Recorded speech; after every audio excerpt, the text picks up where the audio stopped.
Welcome to the Drum Set Shrink podcast. My name is Stefano Ashbridge, and this is a show about the challenges that come with playing the drums and what you can do about them so you enjoy your drumming journey. Visit drumlessonsinla.com for online and in-person drum coaching. I'd like to talk about some tips for going into the recording studio. If you're not experienced with recording, I think these tips will help you to have a productive session and also save you some time in the studio. The two main things are preparation and communication.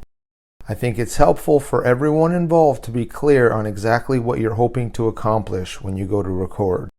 Are you recording 2 songs for a demo? Are you recording a whole album for public consumption? When you know the big picture of what you're trying to do, you can work backwards and decide specific things like, will you record the whole band at the same time or one instrument at a time?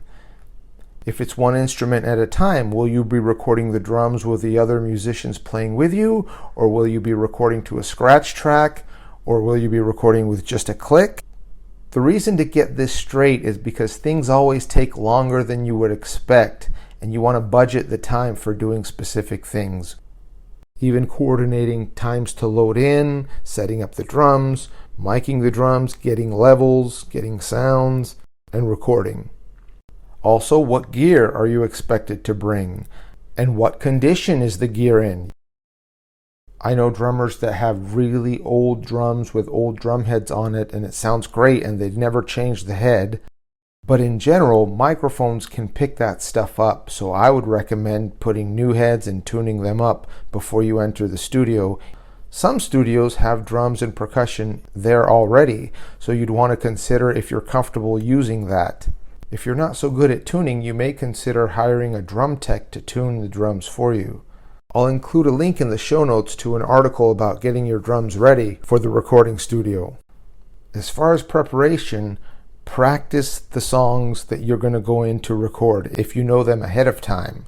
Even if you don't know which songs you'll be recording ahead of time, you can practice recording in general. If you don't have any recording gear, you can just pull out your phone and record yourself and listen back and analyze how you're doing. If you'll be recording with a click, practice that as well. Record yourself and see how well you do. I'm a big proponent of charting out songs so I know exactly the form and what comes next and how many measures to play for each section. There are things that trip you up when you're trying to record in the studio if you're not used to it. It's different than rehearsing or playing with a band at your rehearsal space because you're aware that your performance is being recorded and will be analyzed shortly thereafter. So the more prepared you are and the more communication there is with everyone involved, the smoother the recording session will go. Thanks for listening. Visit drumlessonsinla.com for online and in-person drum coaching. Till next time.